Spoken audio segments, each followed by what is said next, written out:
Okay, I'm on a mission, and my mission is real simple. It's simple as this.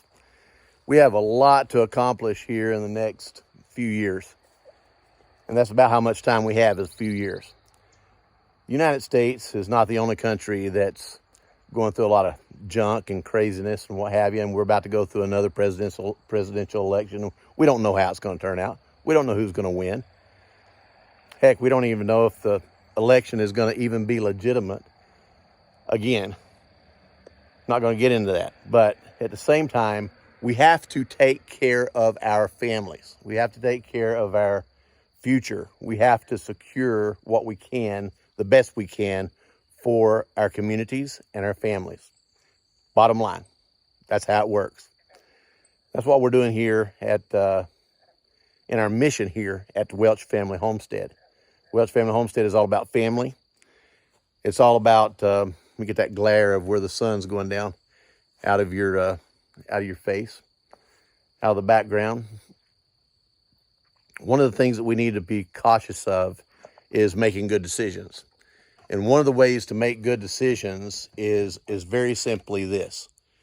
If you want to call yourself a prepper, call yourself a prepper. If you want to call yourself a farmer or a homesteader, do that as well. The main thing is call yourself a family.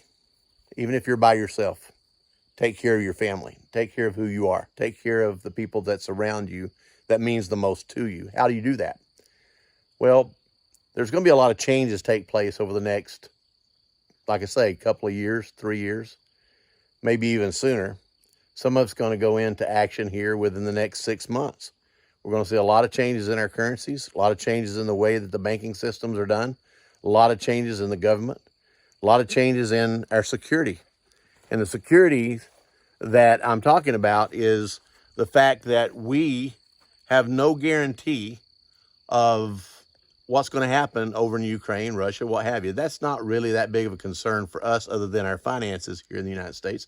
Because honestly, unless you've been living under a rock, the financial system here in the United States is in turmoil. It is in a mess. It's in a total chaotic mess. And they're not doing anything to fix it. In fact, they're doing everything they possibly can to destroy it. And I'm just speaking the truth, saying it like it is. How do we act? How do we do what we need to do on our end to be able to shore up our future and to be able to change what is actually going on in the world today by focusing on us, our own families? It's very simply this. I've been talking to some of my friends, some of my good, trusted friends here in the United States. We're all of one consensus. And that consensus is very simply this. As the economy changes and the currencies change, you got to get to the point to where you don't depend on the currencies. What do you do? What did they do years ago? I'll tell you exactly what they did years ago. They bartered. Bartering is not, it's my dog, and he decides to get involved every time I get on a video. We are in need of community involvement. Kind of think of it as being Amish without being Amish. Kind of think of it as being a community of people who self-sustain, that do everything they possibly can to sustain, whether they have any currencies to deal with or not. That's not important. It's not important whether you, here, ready? Here you go.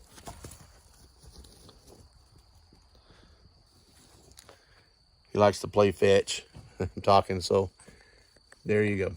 So bartering means that you can swap goods, services, talents for other people's goods, services, or talents. It's the same thing as money. Better, really, because it actually gives you the ability to trade.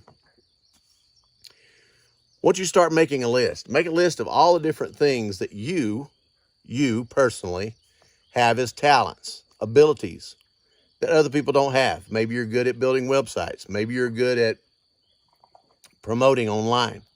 Maybe you're good at making lumber. Maybe you have a sawmill. Maybe you're good at HVAC work or plumbing or electrical or some type of trade. You have skills. Skills are important. We have a generation of people right now that are the younger generation that many of them do not have any skills. They haven't been trained that way.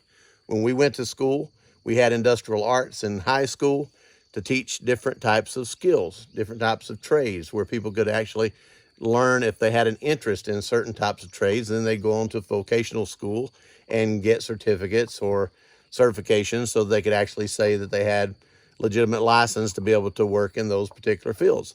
I, for one, had unrestricted electrical license for many, many years. I let them go now because I don't need them anymore, but I had those for many years. My brother did, and my other brother did as well. My father did, and that comes in handy. I have knowledge of electrical. I can wire almost anything that you can imagine electrically.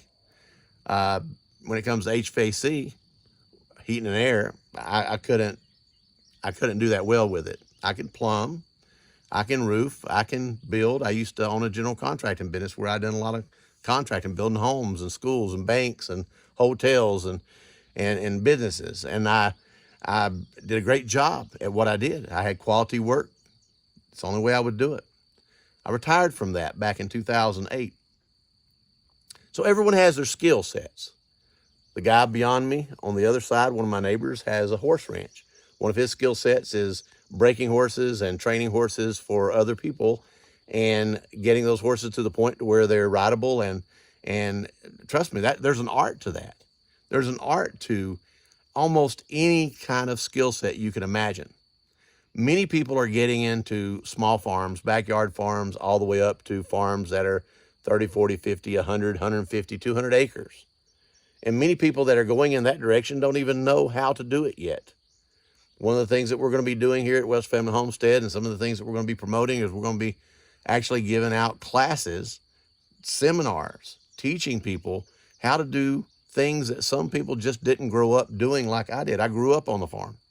Some people don't know how to put a pasture fence up. Some don't know how to raise a chicken. Some don't understand how to raise, pigs. There's not that much to it to a certain point, but yet there is. Everything is a learning curve. Everything that we're talking about right now, whether it be education, whether it be goods, services, whether it be talents, all those are tradable. All those are barterable, if barterable is a word. So anyway, we're going to be talking about this more in depth over the next several months. And I wanted to reach out to you and to invite you to join me on any of my upcoming Zooms that I'm going to be announcing, that we're going to be discussing on how to live a more sustainable life without intervention of the government and the pressures that they put on people to have more control over your life and everything that you do. One of the things that I've been talking about online recently is very simply, we gave over the educational system to the federal government. Used to it was in the hands of the state to make all the decisions. Anytime that anything is made federal instead of done by the state, that means federal funds are involved and it becomes a different animal altogether. Our educational system has turned into a different creature since the federal government has taken over our educational programs throughout the United States. The curriculum is different. The agendas are different. A lot of things are different. Maybe if you see the same way that I do when I say something like that, maybe it's a good idea that some of you that has influences within your churches are a very powerful entity, by the way. And if your church doesn't have a small school system, it doesn't take much to set up a school system within the church. It's no different than homeschooling. And if it's done that way, it can be done, first of all, like homeschooling, but managed by the church, moved on to an accredited private Christian school by the church. In fact, I'll just tell you this. In my opinion, we need to take back the education control of the next generation to turn this around of what's going on around us.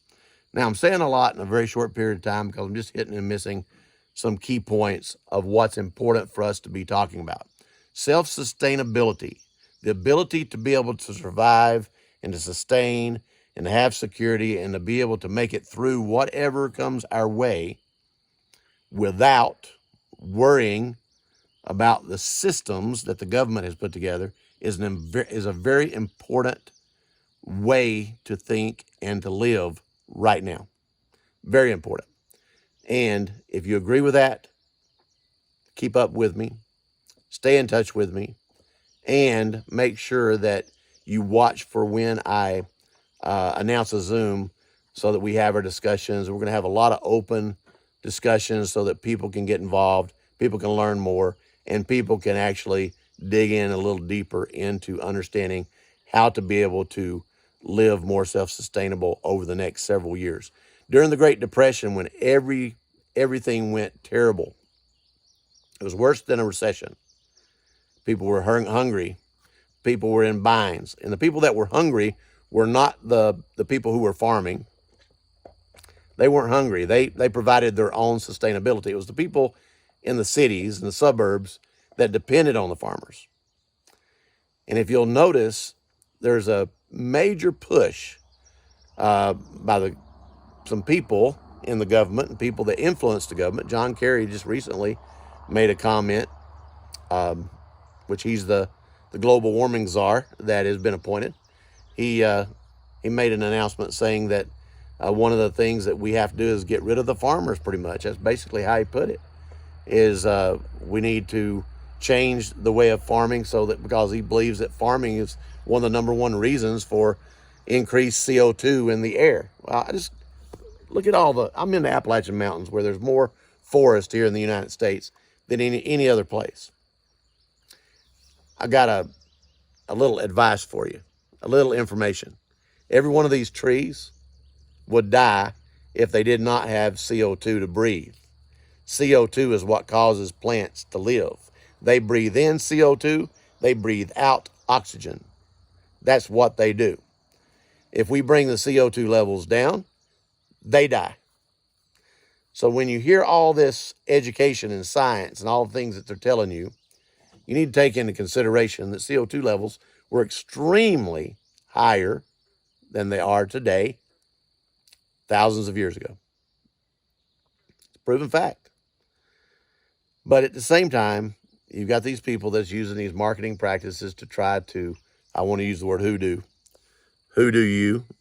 everyone around us, take advantage and manipulate everyone's thinking. And yes, I am a nature lover. And I'm perplexed with the way all these things have been used to manipulate the society. Because to me, I see a lot of people backing away from protecting nature and protecting the environment because they're so hung up on these false narratives that are being promoted around the environment. We don't talk about cleaning up the oceans anymore. We don't talk about cleaning up the rivers and the creeks. We don't talk about a lot of things that we should be talking about. We don't talk about littering. All those things are important. We don't talk about the fact that, like, my farm here is organic. There's no chemicals in my ground at all. We don't talk about the fact that we have farms all over the world that are using chemicals in the dirt and on the plants, killing the honeybees and killing the wildlife that's small, like earthworms and other things that are very important for our environment. We don't talk about those kind of things. We want to talk about global warming, and that's fine. Whatever they want to talk about. But the truth is, if we want to take care of our environment, the gift that God has given us, we need to get back to practical common sense and understand there's a reason to take care of our earth so that we can grow things in it and grow things on it and raise things on it. Whether you're a meat eater or a vegetable eater or both, fruit, berries, whatever, it all comes from this. And we should take care of it. By the way, this is a rare occurrence here. Again, look at this beautiful double rainbow. I just noticed it while I'm talking to you here on the video. Isn't that gorgeous? I get them here all the time. What a beautiful, it's not as bright in the video on my camera as it is with the naked eye. We're talking about nature, and we're talking about hope, and we're talking about a great future around the corner that's going to make a difference in people's lives. If we're going to make a difference in people's lives, it has to start with me and you, where we change us, the way we think, what we do. We become proactive, not passive, in changing our path so that we have a more sustainable path tomorrow for us and our next generations. And if we will make that difference and we will set those examples, imagine what a difference we will make in the world, make it a better place. God bless you from the Welch Family Homestead, and I hope that you keep up with me for what we're going to be talking about on how to live a more sustainable life in the future and in the present. Let's take care of our families. God said in his word, he that doesn't take care of his own is worse than an unbeliever. I'm a 100% believer in God, 100% Christian in faith. I do have such a compassion to spread the word of God. And at the same time, when I see that rainbow, I remember the promise that God made after the great flood of Noah, where he said he would never destroy the earth with water again. That promise is held true. At the same time, the people on this earth, there's a lot of things that's happening because they're not turning to God. They're turning other ways. They're turning in other directions. They're turning into those counterfeit versions of God. If we will just turn to God in our ways, we'll be able to turn everything around. You know, if we'll pray and seek God's face and turn from our wicked ways, he will heal our land. God bless you from the Welch Family Homestead.